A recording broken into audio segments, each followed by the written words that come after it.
El año pasado, la venta de teléfonos móviles volvía a experimentar una nueva y esperada subida, alcanzando los 1.300 millones de unidades en todo el mundo. Las cifras, desaforadas, denotan una tendencia de la cual los analistas pueden extraer todo tipo de conclusiones, en ocasiones incluso contradictorias, pero sobre todo ponen de manifiesto una evidencia: la ubicuidad masiva de una tecnología que a su vez nos abre las puertas de todo un universo mediático tan fascinante y esperanzador como en ocasiones sombrío, un universo al alcance literalmente de cualquiera.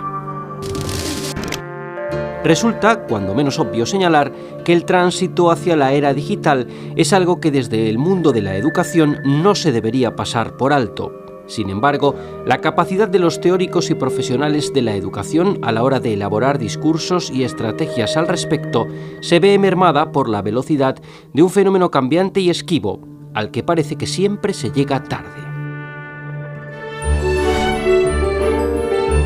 La sociedad, mientras tanto, espera una respuesta o, como mínimo, una reacción por parte de un sector en el que existe un número considerable de voces que conjeturan con la idea de lo nocivo y lo peligroso de estas tecnologías.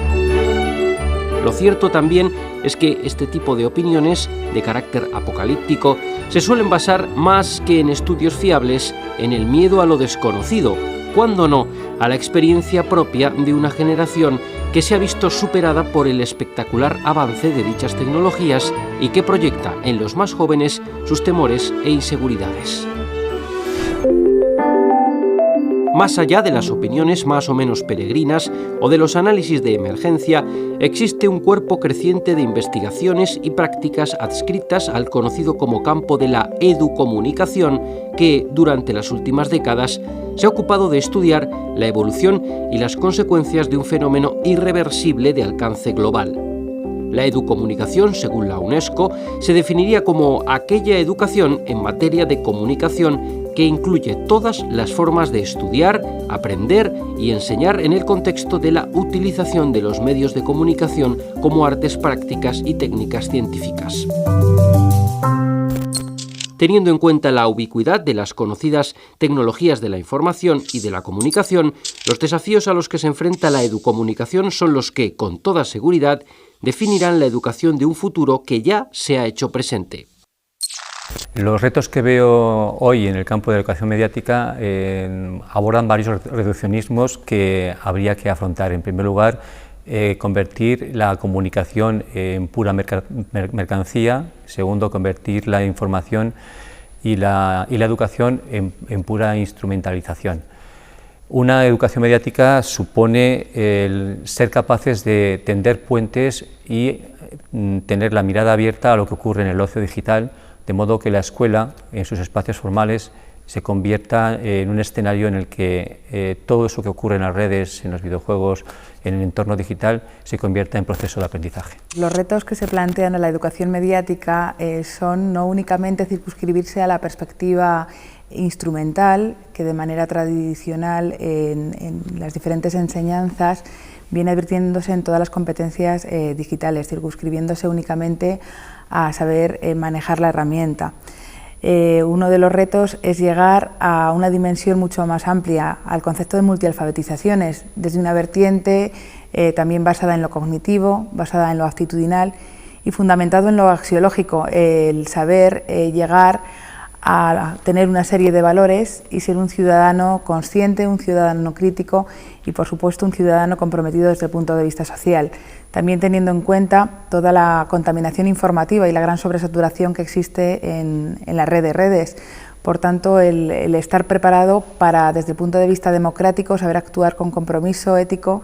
ante la creación de mensajes. A co-founder of the social news and entertainment website Reddit has been found dead. Police say 26-year-old Aaron Swartz killed himself yesterday in his Brooklyn apartment. En 2013, el mundo se conmocionaba ante el súbito fallecimiento de Aaron Swartz. La red perdía de esta manera a uno de sus principales activistas. Con apenas 14 años, Swartz desarrolló el conocido como código RSS, utilizado en la actualidad para compartir contenidos en Internet. pero tal vez el legado más importante del joven Schwartz fueron sus campañas para reforzar la libertad en Internet, una libertad que debía fomentar el potencial de la red como instrumento al servicio de la ciudadanía. Conscientes de su poder, así como de su capacidad transformadora, este mensaje ha sido asumido como uno de los retos más importantes por parte de la educomunicación. Sometimes to feel like you're powerless, like when you come out in the streets and you march and you yell and nobody hears you. But I'm here to tell you today, you are powerful. So yeah, maybe sometimes you feel like you're not being listened to, but I'm here to tell you that you are. You are being listened to. You are making a difference. You can stop this bill if you don't stop fighting. Stop PIPA, stop SOPA. Yo creo que los retos que se plantea o que se debería plantear hoy la educación mediática son los retos que siempre se debería haber planteado la educación mediática, que son los relativos a convertir a las personas, a los ciudadanos y ciudadanas, en personas más autónomas, más maduras, más conscientes, más libres, más capacitadas para comprometerse e influir en el entorno. Yo creo que el primer reto sería intentar incluir en todos los currícula de enseñanza, desde la educación infantil hasta la universidad, contenidos que tengan que ver con la educación en comunicación,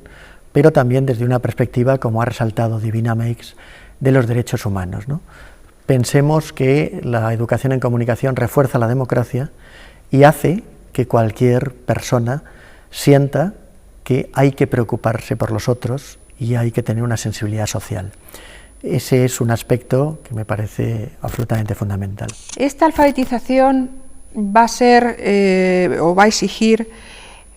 no solo que sepan leer los medios, sino también que sepan escribir en los medios. Es una reapropiación de la ciudadanía ante los medios, considerando que las redes sociales o todo lo que tenemos en Internet es un medio más por derecho. Recientemente, un estudio revelaba que los jóvenes españoles son, dentro del ámbito europeo, los que más tiempo pasan conectados a Internet, dedicando un promedio de entre 4 y 5 horas diarias a la actividad en las redes sociales. Casi el 75%, además, aceptaba amistades de desconocidos, convencidos de que lo virtual no genera riesgos reales. Estos datos son solo cifras que pretenden ser ilustrativas de un contexto en el que los investigadores se sienten expuestos a una suerte de experimento social masivo del que tienen que aventurar resultados en tiempo real. Los educadores, mientras tanto, se vuelven a manifestar desorientados ante la ausencia de datos y estudios fiables. En la mayoría de los casos, y ante la necesidad de hacer algo, el docente actúa basando su práctica en convicciones preestablecidas, tratando intuitivamente de canalizar las ventajas de un fenómeno que ofrece un alto potencial educativo. La educación mediática actualmente tiene como retos fundamentales, yo creo, el preparar a la ciudadanía del siglo XXI para una sociedad nueva,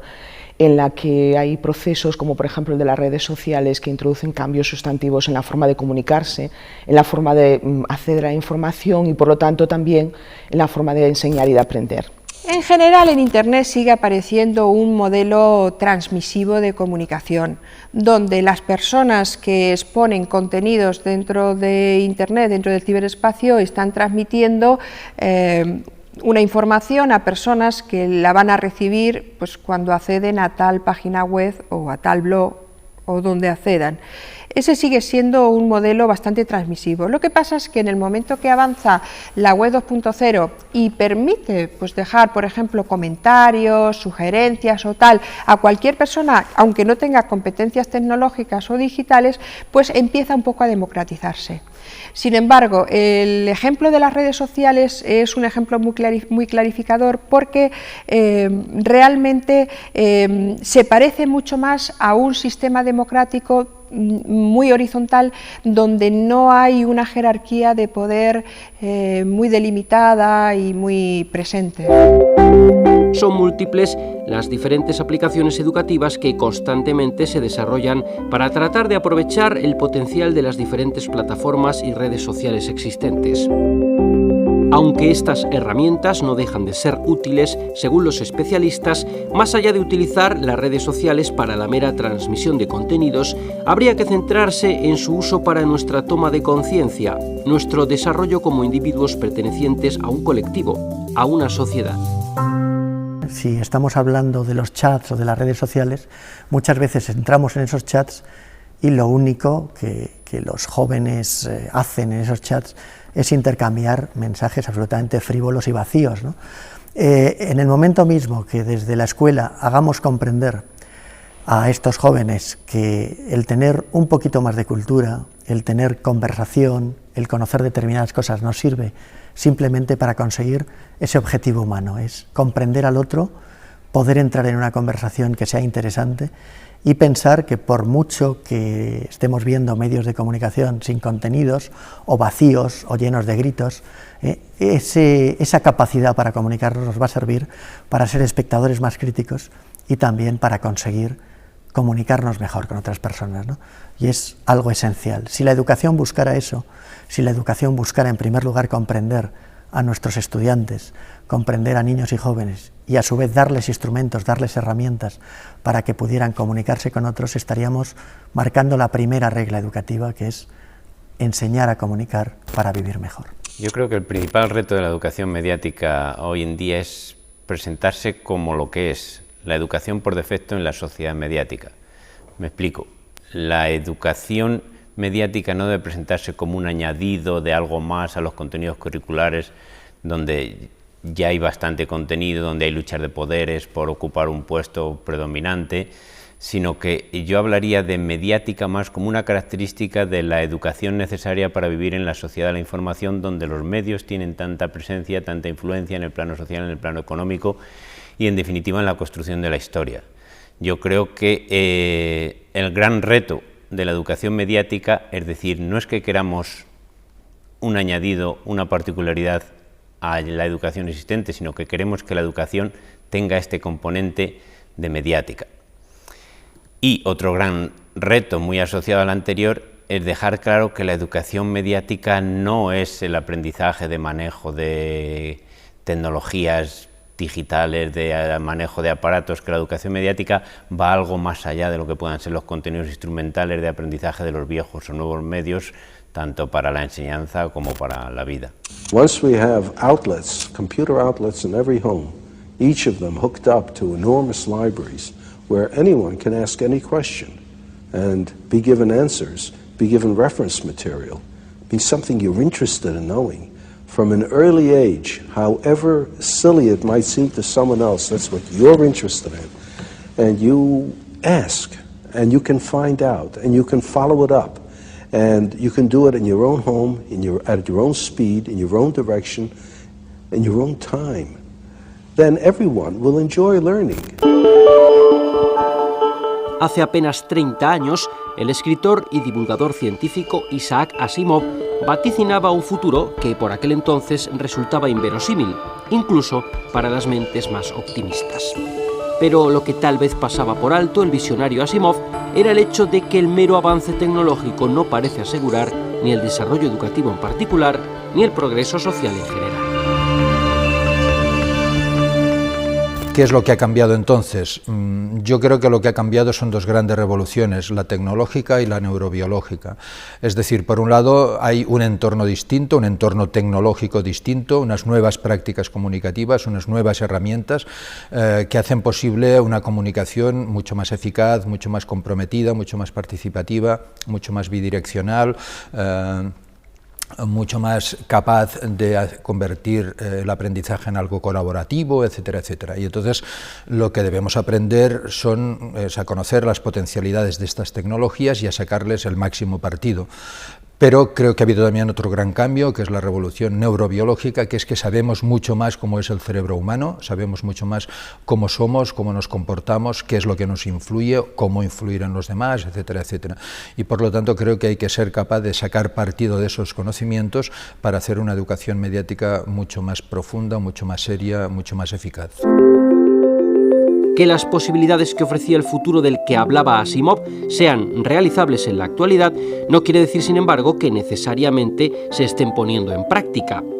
las instituciones educativas tradicionales padecen de una rigidez que no solo parece pasar por alto esta nueva realidad, sino que además en ocasiones se convierte en un escollo para las iniciativas que de manera particular siguen surgiendo en las escuelas. Ante un panorama en el que parece que hay tanto por hacer, la respuesta administrativa suele ser la del inmovilismo o la de implementación de programas que quedan obsoletos antes incluso de llegar a las aulas. El discurso de la Escuela 2.0 o programas institucionales muy similares como la pizarra digital, un ordenador por niño, bueno, eso era antes, ahora con la crisis ni siquiera tampoco eso. Todo este tipo de nomenclaturas institucionales están absolutamente desfasadas, están obsoletas, están superadas, y el discurso de las TIC también. Varios investigadores llevamos unos cuantos meses trabajando en diferentes artículos que hemos denominado las TIC en el retrovisor. Es decir, ¿qué es lo que ocurre con los jóvenes que están utilizando las TIC de una manera, diríamos, prácticamente por ósmosis, de una manera natural? Pues sería como ese coche, es decir, los jóvenes y los educadores vamos en el mismo coche, ese coche va muy rápido y los educadores estamos mirando constantemente el retrovisor, pero no miramos ni lo que ocurre en el coche ni lo que ocurre por las ventanillas por donde pasa ese coche. Yo creo que es una metáfora que no es nuestra, no es mía, concretamente ya la utilizó McLuhan para hablar de educación, luego la utilizó también Bayet, la utilizó también Mead antes, pero la utilizamos nosotros para aplicarlo a lo que son las nuevas tecnologías, a las TIC. Las TIC están superadas, no podemos pensar que desde la escuela enseñamos destrezas tecnológicas a los jóvenes cuando son ellos los que nos enseñan a los maestros, no podemos pensar que tenemos que utilizar las redes sociales o los videojuegos o las diferentes plataformas o herramientas tecnológicas para enseñar matemáticas o lenguaje. Yo creo que hay que cambiar el chip. Bueno, yo trabajo en formación del profesorado y las asignaturas que imparto están relacionadas con las TIC en la educación. Entonces yo creo que la visión predominante de los contenidos de esta asignatura es enseñar a los profesores a manejar las TIC como herramientas didácticas, las tecnologías de la información y la comunicación como herramientas para favorecer los procesos de enseñanza-aprendizaje. Digo que esa es la visión predominante. Yo tiendo a utilizar esta asignatura para hacer lo que yo considero más importante, que es educación mediática, y superar un poco los contenidos instrumentales más propios de estos enfoques más tecnicistas y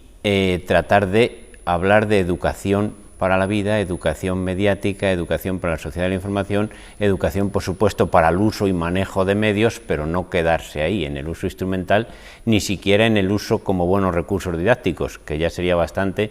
para la formación del profesorado, sino hablar de educación mediática como formación, ya no solo, como he dicho antes, de las personas, de los individuos en la sociedad de la información, sino, y con mucha más razón, también de los profesores que tienen que educar a esos individuos.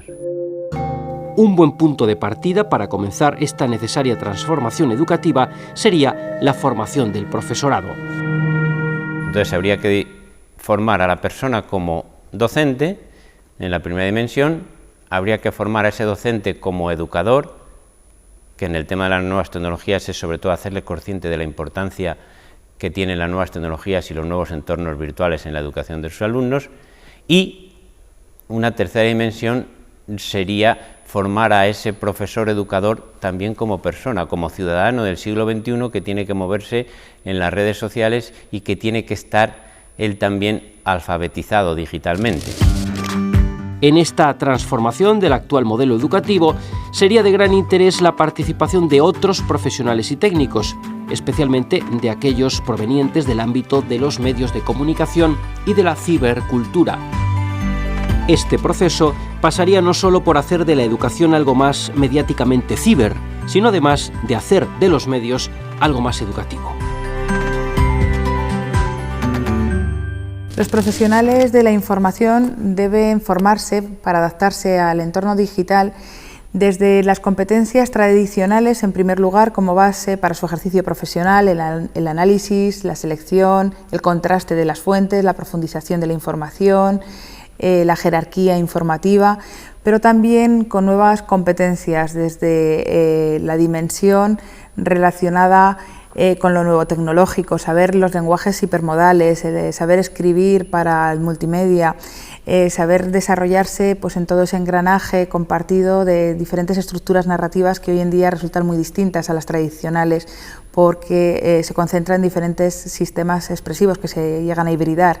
Pero al mismo tiempo también, hoy en día en la situación de crisis en la que estamos, las competencias deben ir un poco más allá, hacia modelos de mercado, saber emprender nuevas opciones de negocio, no solamente entendido desde el punto de vista empresarial, sino también de servicio público, nuevos proyectos para la sociedad y fundamentalmente basarse en la calidad y en la innovación. Sin innovación y creatividad, el competir en el mercado actual es mucho más difícil porque hay menos nicho de mercado. Concienciar el hecho de que en Internet todos somos, además de receptores, potenciales productores de mensajes, es crucial a la hora de entender los modelos educativos emergentes. El perceptor participante es la abreviatura